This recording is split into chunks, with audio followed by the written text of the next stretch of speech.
podcast Vasos. Nós somos do grupo de artes da Igreja do Evangelho Quadrangular Alzira Franco.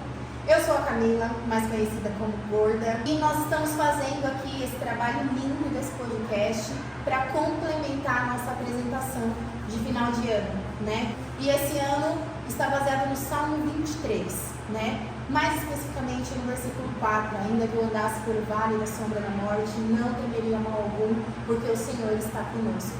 Então, nós estamos aqui para compartilhar alguns vales que os integrantes passaram e mostrar para vocês que o Senhor está conosco, não importa o vale, né? Hoje nós estamos no segundo podcast, né, desses testemunhos lindos. Se você ainda não viu o primeiro, da Raíssa, a gente vai deixar o link aqui na descrição. Eu, se eu fosse você, eu clicaria no link e acompanharia, porque foi um testemunho assim maravilhoso. E hoje a gente tem aqui conosco, né, e é uma pessoa assim que voltou com tudo, sabe, com todo o coração, com toda a alma, porque o Senhor tirou ela, né, de um vale. Ô, Rosana, e seja bem-vindo então ao nosso podcast. Obrigada. Então, vou me apresentar muito rapidinho. Sou a Rosana, sou a mãe do Arthur, casada com o Will e sou convertida, frequento aqui a igreja da Quadrangular há 11 anos, entre idas e vindas. Eu me converti tem 11 anos, eu cheguei aqui na igreja através do meu marido, o Will, e cheguei também através da Samantha, que foi através também do grupo de dança, né, que eu já cheguei fazendo parte. Comecei essa jornada meio por vir, digamos assim, né? Eu não fui criada exatamente num lar cristão, né, com ensinamentos bíblicos, nem nada do tipo. Então foi uma coisa meio... Meu pai era evangélico, né? E aí eu vim, porque eu acho que o que me encantou quando eu cheguei aqui é que tinham muitos jovens, tinha a dança, que eu sempre fui muito fã de balé, né? Enfim, conhecia essa música do balé. E aí isso me encantou e eu acabei vindo e acabei ficando, né? Foi uma jornada meio complicada, né? Quem conhece a história sabe, não foi uma conversão muito fácil, mas estou aqui, graças a Deus. Eu permaneci aí alguns anos, né? Desde a minha conversão, me batizei, tudo. E em determinado momento eu comecei a trabalhar, assumi um cargo melhor do que eu tinha, né, na época, e aí o trabalho começou a me consumir, mas para mim estava ok, né, estava ali super trabalhando e estava feliz da vida com isso, mas comecei a deixar um pouco a igreja de lado, os trabalhos da igreja de lado, e meu pai faleceu também, né, mais ou menos nesse momento. E eu estava grávida de 3 meses, né, do Arthur. E isso me abalou muito. Eu me perdi total na vida. Digo isso com toda a convicção. Né? Demorou para entender, mas sim, me perdi muito. As coisas perderam sentido. Como assim? Quando é a família dos outros, ele foi pra glória, olha, ele descansou, a hora mais que chegou. Fácil de entender, mais fácil. Eu falei, é meu pai. Foi pra onde? Eu falei, pera. E aí eu me senti por uma imaturidade minha, eu sei que foi uma imaturidade minha, eu não me senti acolhida no meu luto. Assim, foi muito difícil, foi um processo difícil. Porque não era uma conversão que estava amadurecida. Ela não tinha estudo de palavra, ela era mecânica, então foi fácil se afastar. Depois que eu tive o Arthur, eu ainda voltei a alguns cultos. O Arthur foi apresentado aqui na igreja. E aí, acho que depois que a gente apresentou o Arthur, a gente acabou se afastando de vez, né, de ver o meu marido, inclusive. E aí, assim, continuei com contato com todas as pessoas que eu tinha, não me afastei exatamente delas, né? A Samantha, um papel fundamental nesse tempo todo, porque eu sempre tive contato com ela, com outras pessoas, mas nunca foi invasivo, né? Sempre me perguntavam, e aí, a igreja está indo em alguma? Não estava indo em nenhuma, não conseguia ir em nenhuma. Não sei porquê, não ia em nenhuma. E dentro desse luto, né, que se instaurou, eu não vivi exatamente esse luto, talvez da forma que eu deveria ter vivido, porque eu estava grávida, eu tive um filho e eu não me achava no direito de viver um luto, né? Não era o momento para o luto, então eu incubei isso daí um pouco para mim. E isso foi mais um acúmulo na minha vida. Por quê? Até o vale, né, que eu quero compartilhar com todo mundo, é sobre a ansiedade. Ela é presente na minha vida desde quando eu era criança. Hoje eu tenho essa percepção porque naquela época era muito vago, era tratado de N formas, mas ninguém ia falar que não, a criança de 6 anos tem ansiedade, né? E aí, como eu sempre tive isso na minha vida e isso nunca foi tratado exatamente, eu achava que eu era diferente, né? Que eu era diferente, que eu era insegura, porque eu era insegura, porque eu era medrosa, porque eu era medrosa, porque eu era uma criança medrosa, porque eu era medrosa. Então foi acarretando várias coisas e eu tive crises de ansiedade ao longo da vida. Também de criança, eu tive uma fortíssima na época da faculdade, bem capacitante, assim. Como que eram essas crises? Ai, dessa época eu não conseguia andar de metrô, eu não saía de casa, não conseguia ir na esquina. Era incapacitante mesmo, tipo, de eu achar que não tem uma explicação, era uma coisa muito doida. Tipo, começa a passar mal. Começa a passar mal, e aí como eu não tinha grande entendimento da coisa, eu falei, gente, pronto, tô doida. Eu enlouqueci. E aí eu me fecho, e eu nunca gostei de compartilhar nada disso com ninguém. Então as pessoas me olhavam e falavam, jura que você tem isso? Porque não demonstrava. Estava na faculdade, apresentava os trabalhos e fui tocando a vida.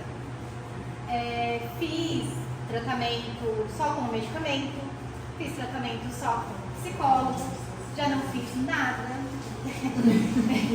Só levei de tudo, deixei pra lá, porque eu realmente acreditei que eu era assim. Eu sou assim, né? Não tinha. Claro, eu sou assim, ok, né? Vamos seguir a vida. Então eu fui levando, né? Fazendo tudo o que tinha que ser feito. E aí fui levando minha vida, tive outros momentos de crise, de ansiedade. Durante a gestação eu entrei num momento bem depressivo, né? Por conta do falecimento, né? Do meu pai. E aí desde que o Arthur nasceu eu não estava tendo mais nada, né? Porém, se eu olho hoje, não estava curada, porque as evitações, né? Porque quando você tem, por exemplo, eu falei pra você, eu entrava no metrô e eu passava mal, eu não queria mais entrar no metrô. Se eu passei mal no mercado, eu não queria mais entrar no mercado. Então, eu era extremamente seletiva com as coisas que eu ia fazer. Eu tinha que controlar tudo ali, à minha volta. Então, não era uma vida plena, né? Mas estava levando. E aí fui levando, né, a vida, tendo esses sinais, mas guardando esses sinais pra mim, porque pra mim, ok, eu sou desse jeito, eu não tenho que compartilhar com ninguém, nem gosto de compartilhar com ninguém. Né? Quem me conhece sabe que eu sou extremamente reservada, nada instagramável. Então tem um grande propósito aqui. E aí fui levando, né? Fiquei afastada aí por em torno de 8 anos. A gente morava num bairro afastado daqui. Chegou um dia, a gente resolveu mudar de casa e eu fiquei procurando casas pela região que eu estava e não achava. E estava ficando frustrada porque eu queria ficar ali perto.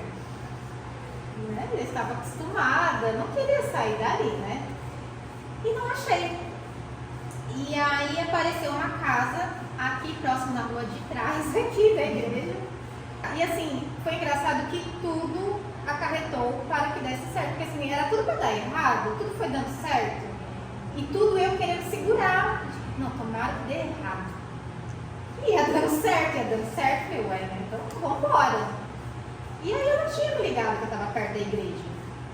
E aí uma prima minha, a Fabiana, ela até olhou pra mim e falou assim, já se tocou? Você pode voltar pra igreja? É mesmo? Dá pra ir a pé, né? Tava tendo culto ainda durante 2 períodos de culto, por conta da pandemia. Eu falei, eu vou 3, 2, 1, vou. Né? E aí vim de manhã e aí já encontrei algumas pessoas na porta, todo mundo agiu naturalmente, né? Eu também entrei, foi estranho porque era o mesmo lugar, era a mesma coisa, só que aí eu percebi o quanto tempo tinha passado, né? Eram as mesmas pessoas, as crianças não eram mais crianças. Eu falei, meu Deus, quanto tempo eu fiquei fora. Acho que teve um culto de Santa Ceia e ali eu senti, falei, é aqui o meu lugar, é aqui que eu devo estar. Porém, falei, ok, vou voltar, não quero saber de trabalho nenhum na igreja, eu não quero amizadinha com ninguém na igreja, além dos que eu já tenho, e vou por mim. Eu quero colocar meu filho nos caminhos, eu quero ter base para ensinar ele, então é isso que eu vou fazer. E aí fui vindo, conversava com as pessoas, mas eu não tinha vínculo exatamente com muitas pessoas, não. Era tudo muito... Chegava, saía. Demorou um pouco, demorou 3, 4 meses, aí me chamaram para voltar para dança. Foi um dilema bem grande para mim voltar, né? Falei, meu Deus, vou voltar, não passaram 8 anos, né? Já não, deixa a idade pra lá. Mas acabei voltando, mas voltei assim, meio no automático, assim, confesso. Eu sou muito responsável com as coisas que eu faço, mas eu acho que não tinha a entrega que deveria ter. Eu sei que eu podia mais. Mas dessa vez, voltando, eu tive mais entendimento da palavra, fui buscar mais estudo, mas ainda assim faltava alguma coisa. Até o final do ano, tudo foi lindo, maravilhoso, perfeito na minha vida. Não tive nada a reclamar, estava tudo lindo, estava perfeito, estava maravilhoso. E aí virou o ano, minha vida começou a virar um rebu, né, de situações, de acontecimentos, e eu fiquei brava. Eu falei, como é que é isso? Eu estou fazendo a obra, eu vou para a igreja, eu trabalho, eu faço tudo certinho, por que está dando tudo errado? Começaram a acontecer muitas coisas e eu comecei a me afastar. Comecei a deixar um pouco as coisas de lado, ok, se eu não fizer, fui deixando. E ali para abril deste ano, todas as palavras que eu lia falavam algo do tipo, na tribulação estarei contigo. E aí eu comecei a pensar, falei, vai acontecer alguma coisa muito terrível. Só que, era a minha mente ansiosa, criando histórias na minha cabeça. E eu não me toquei nisso, né? Eu peguei aquilo como verdade, né? Pegou de ser um momento que eu estava emagrecendo, meio que sem motivo. E eu falei, eu tô doente, tô mal, vai acontecer alguma coisa, e eu não enxerguei o óbvio, né? Comecei a sentir algumas coisinhas, né? Um belo dia eu falei, não estou a fim de ir para o ensaio da dança hoje, não vou. Não fui. E nesse belo dia eu tive uma crise de ansiedade. Foi porque você não foi para dança? Não exatamente, mas se eu estivesse aqui na dança, eu estaria ocupando minha cabeça com alguma coisa. Né? E aí eu deixei quieto, né? Meu marido falou, você vai conseguir ir para a igreja hoje? Eu falei, vou, porque a partir do momento que eu falar que eu não vou, eu deixarei de ir. E pedindo para Deus, não me deixa ter uma crise dentro da igreja, não me deixa, porque eu sabia que isso ia me barrar. Pois bem, passou alguns dias, eu estava ouvindo o pastor falar, de repente foi como se fosse um apagão, virou uma chave, e começou tudo de novo. Aí eu falei, meu Deus, aqui não.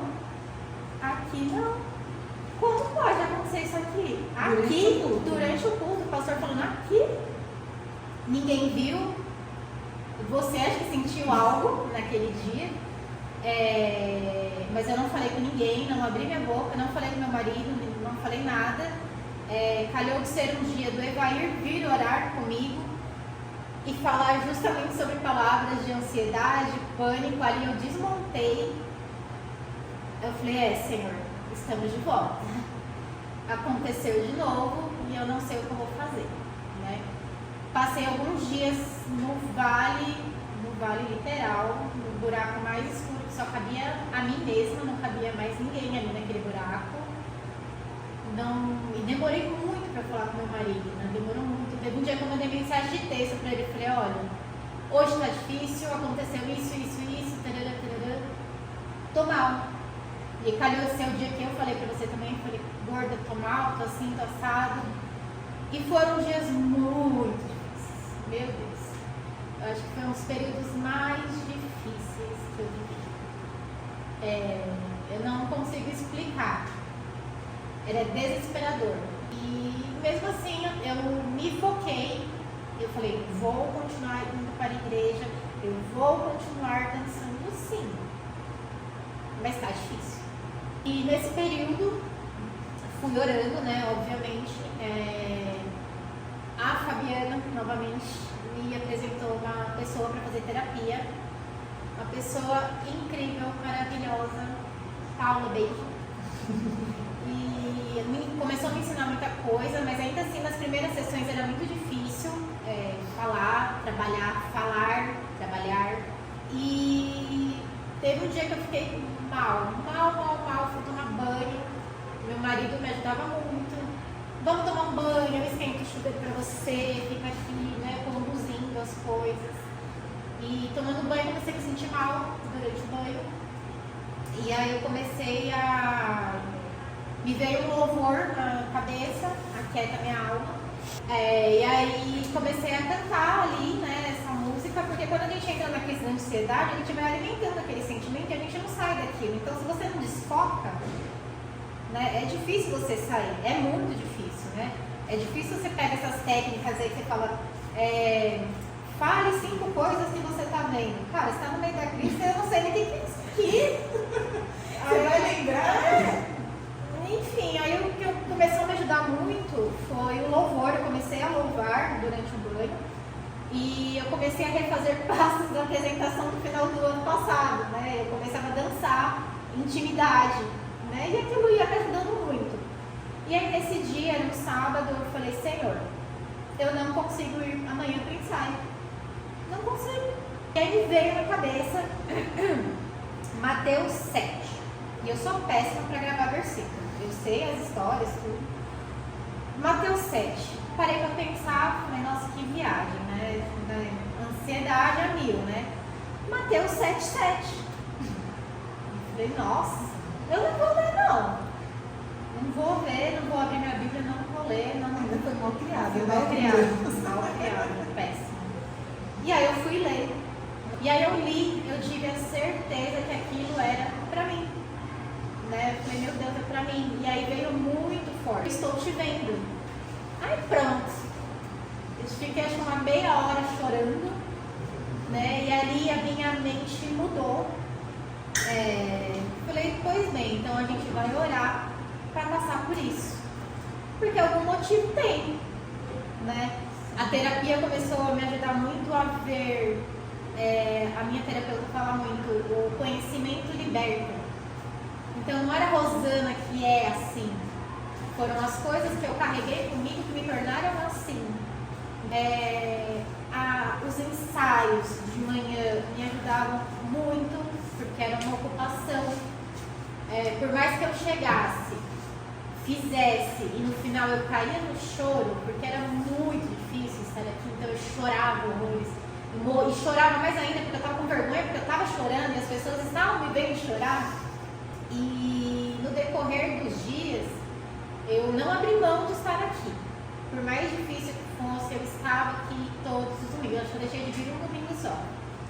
Eu vinha, chorava, me acabava, a igreja inteira me viu chorando, Mas a pessoa que não queria amizade com ninguém começou a ver as pessoas me rodearem sem nenhum julgamento. Eu só tive acolhimento, né? Então muitas vezes alguém, né, vinha e sentava do meu lado só por sentar, só por me abraçar, só por me acolher. Então assim, eu comecei a ver e falei, nossa, obrigado, Deus. Eu não conseguiria sozinha. Porque tinha dias que meu marido não estava aqui, então eu estava, né, vinha sozinha e ficava sozinha. Então eu tenho meu lugarzinho ali, né? Então eu ficava ali sentadinha, às vezes chorando horrores. E eu sei que se eu levantasse, em algum momento alguém estava ali. Eu tinha uma pessoa em cada ponta me olhando, mas se eu precisasse alguém estava ali, né? E não foi só... e foram pessoas importantes, não dá nem para ficar falando o nome de todo mundo, porque senão eu vou acabar esquecendo alguém. Mas pessoas que me ajudaram na oração. Falei várias vezes para você, eu não consigo chorando.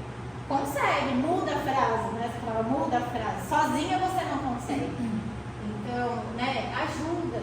Pessoas que te levem até Jesus, né? A gente tem a história de que quando Jesus estava na casa de Pedro e a casa estava cheia de pessoas, acharam um jeito de abrir o teto e descer o paralítico na maca. É isso. Seja esse amigo, né? Não fica só compartilhando o post, seja esse amigo. Põe seu amigo na maca e leva para Jesus. Fica só falando de viagem. Você não tem que ser psicólogo, você não tem que ser o terapeuta de ninguém, você tem que estar ali. É uma palavra. E nem sempre essa palavra ela vai passar a mão na sua cabeça, né? Eu tenho uma amiga assim, loirinha, assim, de olhos claros, maravilhosa. Você olha assim pra cara dela, é um anjo, né? Ele jamais vai te dar uma bronca. Jamais. Né? Tava chorando horrores, sentada. Aí ela veio, me abraçou, fiquei um tempo com ela, né? Abraçada com ela. Aí ela pegou e falou assim, Rô, a crise de ansiedade ela vai vir. Não adianta você lutar com ela, ela vai vir, vai ser pior que você ficar lutando. Nossa, eu fiquei brava. Eu não falei nada pra ela na hora porque eu não tava bem, eu não ia arrumar briga, né? Do nada, né? Eu fiquei muito brava com ela. Falei, gente, que carinha de anjo, né? E falou isso pra mim, e ela não é com ela, né? Mal criada. Mas aí depois, de fato, a ansiedade ela tem muito a ver com o controle. Quanto mais eu controlava de chegar aqui e falar, eu não posso passar mal, eu não posso passar mal, eu não posso passar mal, passava mal. Eu não posso passar mal no mercado, não posso passar no mercado. Passava mal. Então, assim, é fato. E o que eu estou querendo dizer com isso? Você ser amigo também nesse momento, é só você passar a mão na cabeça? Não. Não é. Né? Depois eu falei pra ela, falei, passei 2 semanas brava com você. E ela nem sabia. Ela, ai meu Deus, o que eu fiz? Eu contei pra ela, né? Mas eu já, primeiro me desculpa, eu fiquei brava com você, mas hoje eu entendo e obrigada, né? Então, a amizade ela vai além disso, né? Não é só passar a mão na cabeça. Então, não pense que você precisa ser esse amigo, que se você tem alguém com depressão, com ansiedade, você tem que ficar ali, ai, tadinho de você. Não, até porque a gente vai ter que levantar para viver, né? E foi uma coisa que eu fiz. Eu tive a Raíssa, por exemplo. Você tem que respirar. Raíssa, não consigo. Se você precisar, me liga, que eu vou te ajudar a respirar. Olha isso. Gente, é pequenas coisas. Olha que coisa linda. Eu achei lindo. A pessoa tem todos os problemas dela, mas eu posso ligar para ela para respirar. Eu não liguei, né? Porque eu não queria sobrecarregar ela com problemas meus. Mas eu achei tão lindo. Então, assim, poucas coisas, gente, né? Então, assim, eu me senti extremamente amada, extremamente acolhida. Não só na minha casa, graças a Deus, pelo meu marido, que esteve 100% do meu lado, mas aqui dentro também. Então, fez toda a diferença de estar aqui. Aqui tornou-se o meu refúgio, né? Literalmente. E tudo bem se eu chorei, tudo bem se eu estava chorando, se eu estava descabelada, se eu vim com uma roupa que eu estava de manhã mesmo, mas eu estava aqui, né? Tem a foto até num dia que eu estava péssima, eu estava agarrada com Com a Bíblia. Agarrada com a Bíblia. Eu estava agarrada mesmo, porque eu estava com medo, né? E orando e clamando. E o que eu posso, né, dizer de tudo isso? Neste vale todo, foi o momento mais difícil, mas foi o momento que eu mais cresci. Foi o momento que eu me conheci. Eu descobri que mentiras que eu criei para mim mesma, ou que no passado criaram para mim, a minha fé cresceu enormemente. As minhas orações são diferentes. A minha oração era muito mecânica. Senhor, tarará, tarará. No desespero, na aflição, a sua oração era extremamente diferente. Eu consegui me libertar para orar. Então aquilo era verdadeiro. E aí eu comecei a ver o quão verdadeiro era aquela oração, né? E o quanto elas tinham retorno. Porque eu sabia que eu não estava bem, mas eu sabia que aquilo ia passar. Coisa que eu não via antes. O meu amor pela obra, eu falei, não, se eu estou fazendo, eu vou fazer por amor, eu vou fazer com respeito, eu vou dar o meu melhor de si. Então a mente foi mudando, a minha busca pela palavra também foi diferente, a minha presença no culto é diferente, e tudo isso só aconteceu porque eu entrei nesse buraco que não cabia mais ninguém, né?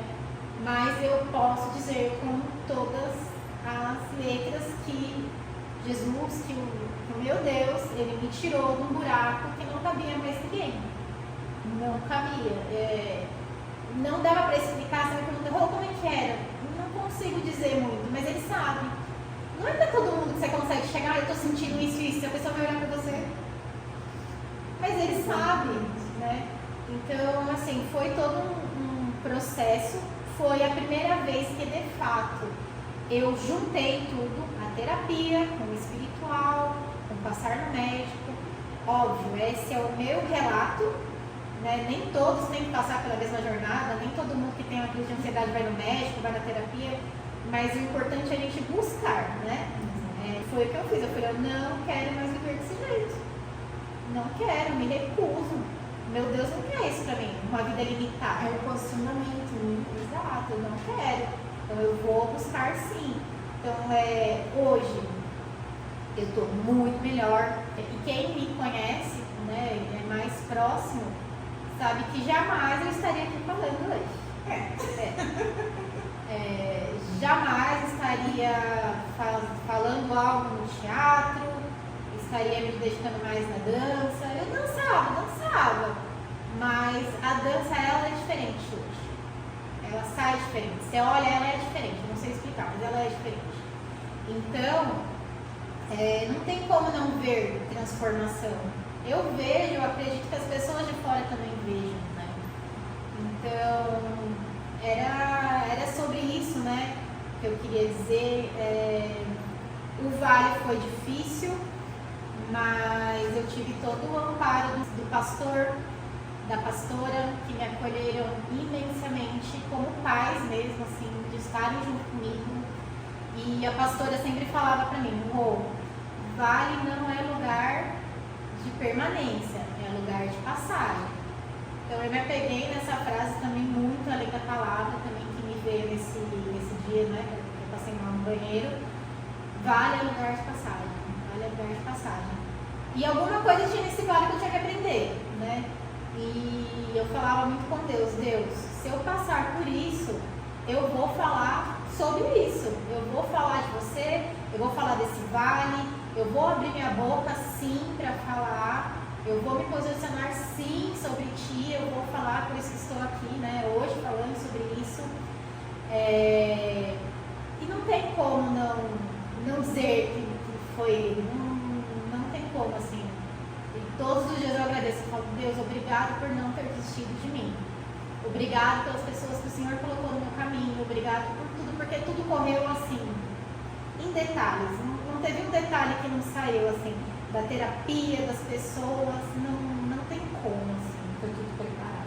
Foi tudo preparado. E é isso, assim, às vezes a gente passa por um vale, em vez de a gente murmurar, reclamar, alguma coisa tem. Quem sabe, eu espero de todo o meu coração, né, de repente isso que eu passei eu posso ajudar uma outra pessoa, ou que alguém de repente possa vir até mim, né, eu tentar ajudar da maneira que eu puder, da maneira que eu estiver pronta também para ajudar, obviamente, né. Então eu acho que tudo tem um porquê, né. Eu parei de me pegar pensando por quê, é porque era assim, em algum motivo tinha. Então foi realmente largar o controle e falar, tá aqui, Deus, cuida aí que eu só vou agora. Porque sozinha não dá. A gente acaba aprendendo só quando realmente vê que a gente não consegue fazer nada, né? E você falou tanto assim, eu me sentia num buraco. Aí eu fico imaginando assim, quando você tá num buraco, você olha pros lados assim, você só vê parede, você não vê mais nada. A hora que você olha pra cima é onde você enxerga a luz, né?